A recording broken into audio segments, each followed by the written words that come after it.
कोणार्क सूर्य मंदिर चुंबक रहस्य। सूर्यदेव जड़े एमिति देवता जहाँ प्रतिदिन आगमन को गोटे देवता साक्षात दर्शन माना जाए। पृथ्वी रे नूतन ऊर्जार संचार माना जाए, नुआ सकाळर आरंभ माना जाए। से सूर्य देवतार आस्था रखुवा जड़े राजा ओडिशा रे एमिति एक भव्य सूर्य मंदिर निर्माण कर देइथिले जहाँ बिल्कुल सूर्यदेव काल्पनिक रथर आकार परिका। जो रथ को सूर्यदेव सात रंग परी सातटी घोड़ा टाणी थांती, जोठारे समय चक्रर 24 घंटा परी 24टी चक लगा जाइछि। जो चक सूर्य किरण साहाय्य घंटा घंटार समय दर्शाई थाए, जोठारे दिने 52 टन भारी चुंबकीय पथर साहाय्य सूर्यदेव भव्य मूर्ति शून्य रे भाष्यमान हो पारिथिला। से भव्य मंदिर को केमिति निर्माण करा जाइथिला, काहींकि सेठारे आज पर्यंत पूजा हो नाही एवं किए से 52 टन भारी चुंबकीय पथर को सेठारु काढ़ी नहीं गले, जानिबा आजिर ई वीडियो रे। এই মন্দিরটি গড়ি উঠিଥିଲା প্রাচী নদী ও বঙ্গোপসাগরর সঙ্গম স্থଳରେ। সেই যুগରେ ଏହା ଏକ ପତାଶୋଇ ବନ୍ଦର ଥିଲା।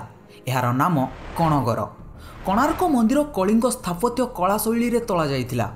ଗର୍ଭଗୃହଯୁକ୍ତ ମୁଖ୍ୟ ମନ୍ଦିରଟି ପ୍ରାୟ 229 ଫୁଟ ଉଚ୍ଚ ଏବଂ ମୁଖଶାଳା 128 ଫୁଟ ଉଚ୍ଚ ଏବଂ ପୁରା ପରିସର 857 ଫିଟ ଲମ୍ବା ଏବଂ 540 ଫୁଟ ଚଉଡ଼ା। पिरामिड आकारर एही मंदिरर छात पाखापाखि 30 मीटर उच्च। स्थानीय लोक और पथ प्रदर्शकों कहवा अनुसार कोणार्क मंदिर रे लागिथिबा प्रति 2टी पथर मध्यरे गोटिए लेखाए लुहार प्लेट लगा जाइथिला, जहाँ आज भी देखिया को मिले। देउल को लुहार बीम देई मजबूत करा जाइथिला।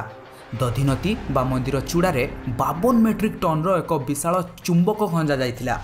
से चुंबक कारणरू देउलटी समुद्र कलर प्रतिकूलतारे प्रभावित न होई मजबूत होई ठिया ही परिथिला।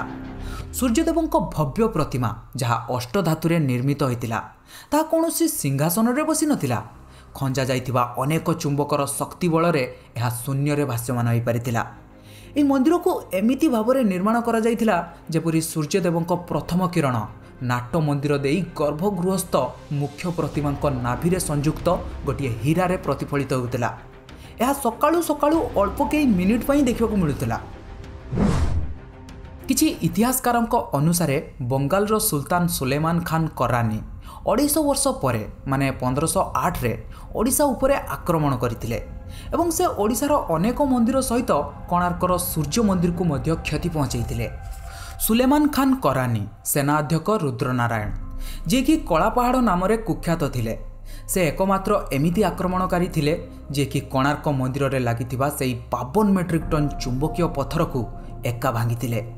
सेई 52 मेट्रिक टन चुंबकीय पथर खंडित होबा कारणरू मुख्य मंदिरर कांथ मध्य भुसुड़ी पड़िला, काहेकि सेई चुंबकीय पथर एक केन्द्रशिलार कार्य बहन करुथिला, जो मुख्य मंदिरर समस्त पथर संतुलन रे थिला। परंतु किछि वर्ष परे से भंगा चुंबक को पुणी थरे मंदिर चूड़ी रे खंजा जाइथिला, किंतु से चुंबकीय पथर अधा भांगी जाइथिबा हेतु कोणार्क समुद्र देई जाउथिबा जहाज रहस्यमय भावरे बुड़ीबाकू लागिला।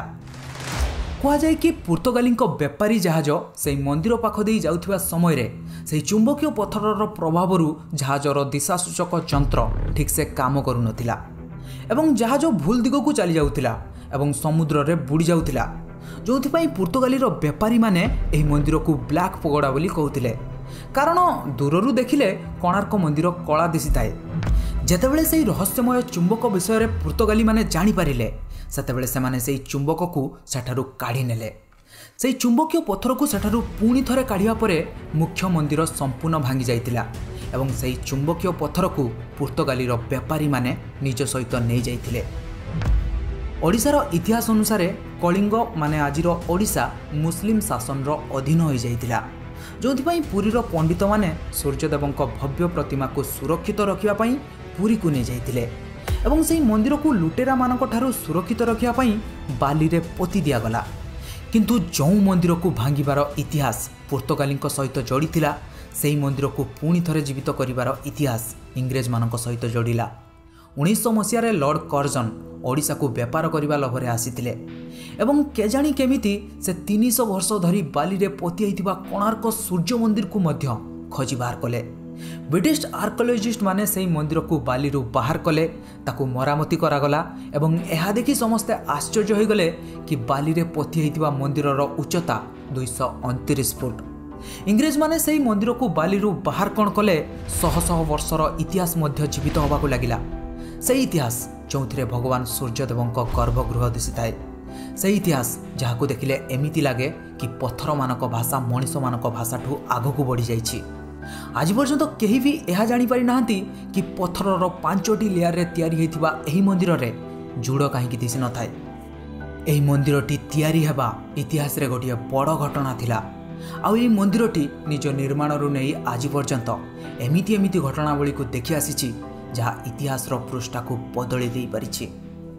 कौन आपण जानती पुरीर श्री जगन्नाथ मंदिर रे लागिथिबा विशाल अरुण स्तंभ प्रथमे कोणार्क सूर्य मंदिर रे अवस्थित थिला, जहाँ को सेठारु नै पुरीर श्री जगन्नाथ मंदिर रे स्थापित करा जाइछि एवं एहा पछरे मध्य गोटिए कहानी लुचि रहिछि।